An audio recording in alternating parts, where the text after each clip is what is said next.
പാലക്കാടൻ ചൂട് നല്ല അസല ചൂടാണിപ്പോൾ. അപ്പോൾ ഞാൻ ആ ചൂടിൽ നിന്ന് രക്ഷ നേടാൻ വേണ്ടി നേരെ ഈ ഫാനിൻ്റെ താഴെ വന്നിരിക്കുകയാണ് കേട്ടോ. അപ്പോൾ ചൂടും കാറ്റും ഒന്നുമല്ല ഇവിടുത്തെ വിഷയം, നമ്മുടെ സ്വരുവിൻ്റെ ഹൽദി ദിവസമാണ് എന്നിട്ട്.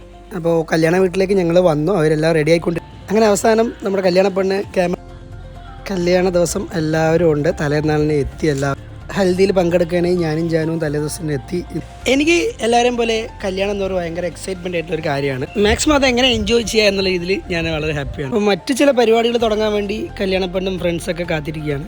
ഇതേ സ്വരുവിൻ്റെ സുഹൃത്തുക്കളാണ്. ഹൽദി ദിവസവും ഹൽദിയിലെ പരിപാടിയൊക്കെ തലേ ദിവസം നമ്മുടെ സ്റ്റേജിലാണ്. അങ്ങനെ ചെറിയ 1-2 ഡാൻസുകൾക്ക് ശേഷം നമ്മുടെ സ്വരു കേക്ക് കട്ട് ചെയ്യാൻ അവരുടെ നാട്ടിലെ സുഹൃത്തുക്കളും ഫ്രണ്ട്സും ഫാമിലീസൊക്കെ ഒരുപാട് പേരുണ്ട് അവിടെ. ഞങ്ങളും കുറച്ച് ഫോട്ടോസ് എടുത്തു. പിന്നെ ഒരുപാട് ടയർഡായി. ഏകദേശം 10 മണിയായ സമയം. വൈകാതെ ഹൽദി പരിപാടി കഴിഞ്ഞാലേ വീട്ടിലെത്തി ഉറങ്ങാൻ പറ്റും. ഉറങ്ങിയാലേ നാളത്തെ ഫംഗ്ഷനും അടിപൊളിയാക്കാൻ പറ്റുള്ളൂ.